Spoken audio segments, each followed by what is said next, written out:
Right నమస్తే. ఇసుక పాలసీలు ఏదైతే ఉన్నాయో కొత్తగా ఇప్పుడు ప్రభుత్వం తెచ్చేవి కూడా షెడ్యూల్ ఏరియాలలో పెట్టొద్దని చెప్పి కూడా వీళ్ళు ఆదివాసీ వాళ్ళందరూ కూడా ఒక నిరసన ధర్నా చేయడం జరుగుతూ ఉన్నది. మాట్లాడదాం. మనతో పాటు కొరస నరసింహన్న ఉన్నారు, మాట్లాడే ప్రయత్నం చేద్దాం. నమస్తే అన్న. నమస్తే అండి. ఏందన్నా అంటే మీ ఏరియాలలో పెట్టొద్దు అని చెప్తా ఉన్నారు, అంటే ఎట్లా నష్టపోతారు మీ ఒకవేళ అక్కడ పెడితే? మీ దగ్గర ప్రధానంగా షెడ్యూల్డ్ ప్రాంతం 5వ షెడ్యూల్డ్ ప్రాంతాల్లో ఆదివాసీలే మెజారిటీగా మరి ఉండేటటువంటి ప్రాంతం. అది ప్రత్యేకంగా రాజ్యాంగంలో ఆర్టికల్ 244 ప్రకారం ఏర్పడ్డటువంటి రాజ్యాంగబద్ధమైనటువంటి షెడ్యూల్డ్ ప్రాంతాలు. ఈ ప్రాంతాల్లో అక్కడ ఉన్నటువంటి ఆదివాసీలకు ప్రత్యేకమైనటువంటి హక్కులు ఉన్నాయి, రాజ్యాంగబద్ధమైనటువంటి హక్కులు ఉన్నాయి. ఈ ప్రాంతంలో ఉన్నటువంటి మినరల్స్ ఏవైతే ఖనిజ సంపద ఏదైతే ఉన్నదో ఈ ఖనిజ సంపద మొత్తము కూడా ఈరోజు కేంద్ర రాష్ట్ర ప్రభుత్వాలు మరి దోచుకోవడం జరుగుతూ ఉన్నది. ఆ క్రమంలోనే ఏజెన్సీ ప్రాంతంలో ఉన్నటువంటి గోదావరి పరివాహక ప్రాంతంలో ఇసుక అనేది ఉన్నది. దీని ఈరోజు తెల్ల బంగారంగా పిలవడం జరుగుతూ ఉన్నది. ఈ ఇసుకని చాలా కారు చౌకగా మరి రాష్ట్ర ప్రభుత్వము మరి అక్కడ ఉన్నటువంటి ఆదివాసీ ఇసుక సొసైటీలకు మరి సంబంధం లేకుండా ఇసుకనంతా కూడా దోడుకుపోయి మరి లబ్ధి పొందే ప్రయత్నం అయితే రాష్ట్ర ప్రభుత్వం చేస్తూ ఉన్నది. నూతనంగా ఒక ఇసుక పాలసీ అనే దాన్ని కూడా మరి రాష్ట్ర ప్రభుత్వం తీసుకొని రావడం జరిగింది. ఈ నూతనంగా తెచ్చినటువంటి ఇసుక పాలసీలో రాష్ట్ర ప్రభుత్వం ఏవైతే కార్పొరేట్ సంస్థలు ఉన్నాయో ఈ కార్పొరేట్ సంస్థలకి కట్టబెట్టడానికి ఒక కుట్ర చేస్తూ ఉన్నది. షెడ్యూల్డ్ ప్రాంతంలో వీసా చట్టం ప్రకారం అక్కడ ఉన్నటువంటి ఆదివాసీలకు స్వయం నిర్ణయ అధికారం అనేది రాజ్యాంగబద్ధంగా ఇవ్వడం జరిగింది.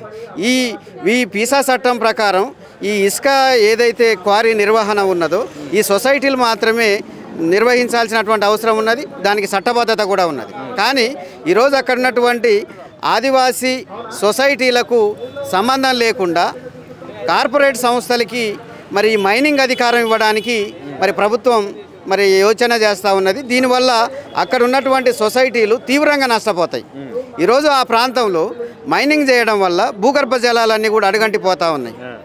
తాగునీరు కానీ సాగునీరు కానీ బోర్లన్నీ కూడా ఎండిపోతూ ఉన్నాయి.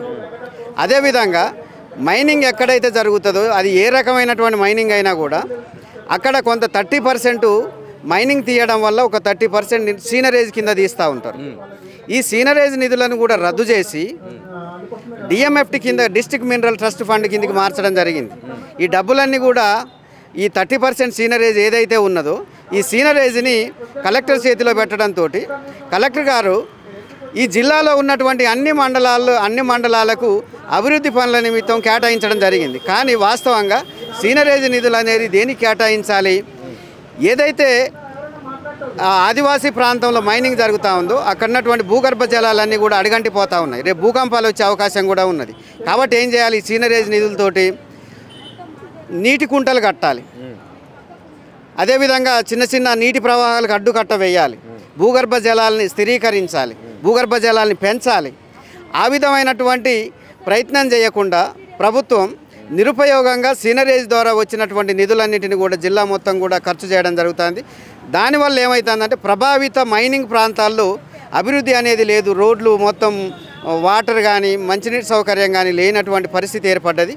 ఈరోజు ఈ వాజేడు, వెంకటాపురం, మంగపేట, ఎటూరు నాగారం మండలాల నుంచి వచ్చినటువంటి ఆదివాసీలంతా కూడా క్యూబిక్ మీటర్కి వచ్చి 450 రూపాయలు ప్రభుత్వం చెల్లించాలి, కాంట్రాక్టర్ విధానాన్ని రద్దు చేయాలి అనే ఒక నినాదంతో ఈరోజు హైదరాబాద్ నగరానికి మరి ఎక్కడో అటవీ ప్రాంతాల్లో ఉన్నటువంటి ఆదివాసీలంతా కూడా మరి ఒక్కొక్కరు 2500 రూపాయలు మరి ఛార్జ్ పెట్టుకొని ఈరోజు రాష్ట్ర ప్రభుత్వం దృష్టికి తీసుకుపోవడానికి రావడం జరిగింది. రాష్ట్ర ప్రభుత్వం కూడా ఏదైతే ఇసుక విధానం నూతనంగా తెచ్చిందో ఆ ఇసుక విధానాన్ని పూర్తిగా వాళ్ళు పునరాలోచన చేసి దాన్ని వెనక్కి తీసుకొని ఏదైతే ఆదివాసీ ఇసుక సొసైటీలు ఉన్నాయో వాళ్లకు మరి ప్రాధాన్యత కల్పిస్తూ వాళ్ళ ద్వారానే ఈ ఇసుక నిర్వహణ చేయాల్సినటువంటి అవసరం ఉన్నది. దీనికి చట్టబద్ధత కూడా ఉన్నది. ఎంఎంఆర్ చేసిరా అట్లనే ఇప్పుడు ఆదివాసీ మీకు మీ తరఫు నుంచి నడిచేదా గతంలో?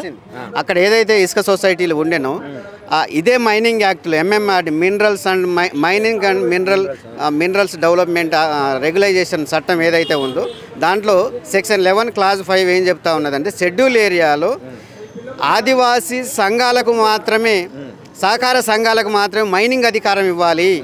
ప్రభుత్వానికి కావచ్చు లేకపోతే ఇతరులు ఎవరైనా కంపెనీ వాళ్ళ కాంట్రాక్ట్ కావచ్చు ఎవరికి కూడా ఇవ్వకూడదని చెప్పి అంటాను. అక్కడ ఎల్టీఆర్ చట్టం కూడా ఉన్నది, ల్యాండ్ ట్రాన్స్ఫర్ రెగ్యులేషన్ యాక్ట్ అనేది ఒకటి ఉంది. ఇది కేంద్ర చట్టం, కేంద్రం తీసుకొచ్చినటువంటి చట్టం. ఈ చట్టంలో కూడా సెక్షన్ 3 క్లాజ్ 1 ప్రకారం ప్రభుత్వం కూడా షెడ్యూల్ ఏరియాలో గిరిజనేతరుడే అని చెప్పి అంటాను, నాన్ ట్రైబ్ అంటాను. Government is the non tribe in the schedule area అని supreme court Samatha versus state of Andhra Pradesh కేసులో జడ్జిమెంట్ ఇవ్వడం జరిగింది. అసలు ప్రభుత్వానికి కూడా అక్కడ గిరిజన ప్రాంతాల్లో మైనింగ్ చేసేటటువంటి అధికారం లేదని గౌరవ రాజ్యాంగ ధర్మాసనం ఏదైతే ఉన్నదో చెప్పడం జరిగింది. ఈరోజు ఈ రాష్ట్ర ప్రభుత్వం సమతా జడ్జిమెంట్ని కూడా ఈరోజు ఉల్లంఘించి కార్పొరేట్ సంస్థలకి ఈ మైనింగ్, ఇసుక మైనింగ్ అనేది అప్పచెప్పాలని ఏదైతే చూస్తూ ఉన్నదో దీనివల్ల మరి ఆదివాసీ ప్రాంతాలన్నీ కూడా మరి నష్టపోయేటటువంటి అవకాశం ఉన్నది. ప్రభుత్వానికి తెలియదన్న, ఇప్పుడు ఆల్రెడీ సుప్రీంకోర్టు నుంచి కూడా తీర్పు ఉన్నది. అక్కడ మన ప్రభుత్వం కూడా నాన్ ట్రైబ్ కిందకే వస్తుంది, బయటోళ్ళ కిందకే పరిగణించబడతారు అని చెప్పి చెప్తా ఉన్నారు. మీరు ఆల్రెడీ సెక్షన్ 3 ప్రకారం ఉన్నది అని చెప్పి చెప్తా ఉన్నారు. మరి ప్రభుత్వానికి ఇదంతా తెలియదా? ఎందుకు ప్రైవేటు వ్యక్తుల చేతిలో పెట్టబోతున్నది? ప్రభుత్వానికి తెలుసు, అది రాజ్యాంగబద్ధంగా ఆర్టికల్ 244 ప్రకారం ఏర్పడ్డటువంటి షెడ్యూల్డ్ ప్రాంతం. అది దీంట్లో ఒక ప్రత్యేకమైనటువంటి మినీ రాజ్యాంగమే భారత రాజ్యాంగంలో ఉన్న షెడ్యూల్డ్ ప్రాంతాల కోసం. కాబట్టి ప్రభుత్వానికి తెలుసు ఇది సమతా జడ్జిమెంట్ ఉందనే విషయం కూడా ప్రభుత్వానికి తెలుసు. కానీ ప్రభుత్వం ఉద్దేశం ఏంటిది? ప్రతి సంవత్సరానికి కేవలం 4 నెలలు మైనింగ్ చేయడం వలన రాష్ట్ర ప్రభుత్వానికి 2000 కోట్ల రూపాయలు ప్రభుత్వ ఖజానాకు వస్తూ ఉన్నది. ఇసుక ద్వారా 2000 కోట్ల రూపాయలు కేవలం 4 నెలల్లోనే ప్రభుత్వానికి వస్తూ ఉన్నది.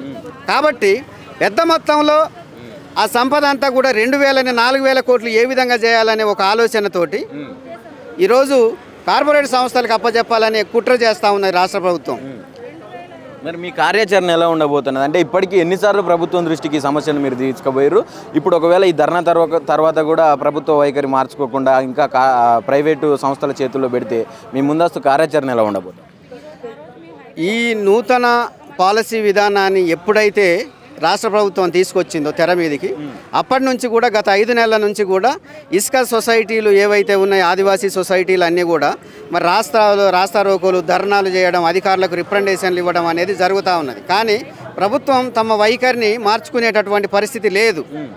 ప్రభుత్వం వైఖరి మార్చుకోవడం లేదు. కాబట్టి మేమేమంటున్నామంటే రాష్ట్ర ప్రభుత్వం ఖచ్చితంగా ఏదైతే నూతన పాలసీని తీసుకొచ్చిందో దాన్ని వెనక్కి తీసుకోవాల్సినటువంటి అవసరం ఉన్నది. లేకపోతే ఏజెన్సీ ప్రాంతం నుంచి ఒక్క ఇసుక రేణువును కూడా తీసుకుపోకుండా మేమంతా కూడా మరి పోరుబాట పడతామని చెప్పేసి ఈరోజు రాష్ట్ర ప్రభుత్వానికి మేము హెచ్చరిక జారీ చేస్తూ ఉన్నాం. అన్న, మీరు చెప్పండి. ఒక పక్క ప్రజాప్రభుత్వం అంటుంది, ప్రజల కోసమే వచ్చింది కాంగ్రెస్ సర్కార్ అని చెప్పి చెప్తా ఉన్నది. ఇటుపక్క చూస్తే పేదవాళ్ళ మీదనే ఎక్కువ జులుం ప్రదర్శిస్తున్నట్టుగా, అంటే స్టార్టింగ్ నుంచి ఇప్పటిదాకా అదే కనిపిస్తూ ఉన్నది. మీరేం చెప్తారు దీని మీద? పేదవాళ్ళకి ఇప్పుడు గిరిజన ప్రాంతంలో పేదవాళ్ళకని చెప్పి ప్రస్తావన చెప్పడానికి పేదవాళ్ళకనే చెప్తున్నారు. కానీ గిరిజన ప్రాంతంలో ఈ జరిగేటువంటి మైనింగ్ ఏదైతే ఏజెన్సీ ప్రాంతంలో ఉందో ఆ మైనింగ్ ఉన్నటువంటి గిరిజనులకు చేజిక్కిచ్చే కనీసం వాళ్ళకి ఉపాధిని కొల్లగొట్టేటువంటి పరిస్థితి జరుగుతుంది. అంటే ప్రధానంగా ఇప్పుడు ప్రైవేటు వ్యక్తుల చేతుల్లో పెడితే మీరు ఏ రకంగా నష్టపోతూ ఉన్నారు? అంటే ఆర్థికంగా కావచ్చు, ఇంకా ఉపాధి పరంగా కావచ్చు, ఎట్లా నష్టపోతున్నారు? ఇప్పుడు ప్రైవేటు వ్యక్తుల చేతిలో పెడితే సంబంధించి ఉపాధి కంప్లీట్గా ఉన్నటువంటి గ్రామాలలో ఉపాధి కోల్పోని పరిస్థితి నెలకొన్నది. ఆ తర్వాత అక్కడ ఉన్నటువంటి పీసా గ్రామ సభకు సంబంధించి విరుద్ధంగా చేయడం అనేది ప్రైవేటు వ్యక్తుల చేతులు పెట్టడం, అక్కడ ఉన్నటువంటి పీసా యాక్ట్ ప్రకారంగా ఉన్నటువంటి గిరిజన ఆ యాక్ట్ని గిరిజనకు ఉన్నటువంటి ఆ యొక్క నిబంధనలు ఉల్లంఘించి చేయడమే ఈ యొక్క ఇతర కాంట్రాక్టులు చేతులు పెట్టడం అనేది జరుగుతుంది. మరి ఏం చెప్తారు? ప్రభుత్వం ఇట్లా మొండిగా వైఖరిస్తూ ఉన్నది ఆదివాసీల పట్ల ప్రభుత్వం ఇదే మొండి వైఖరిని వహిస్తే పీసా గ్రామ సభలో మేము సంబంధించినటువంటి ట్రైబల్ యాక్ట్ ప్రకారంగా ఉన్నటువంటి గ్రామ సభల ద్వారా ఉన్న మైనింగ్ చేయకుండా అడ్డుకునే ప్రయత్నం కూడా ఖచ్చితంగా చేయవలసి వస్తుందని చెప్పి ముఖ్యంగా తెలియజేస్తున్నాం.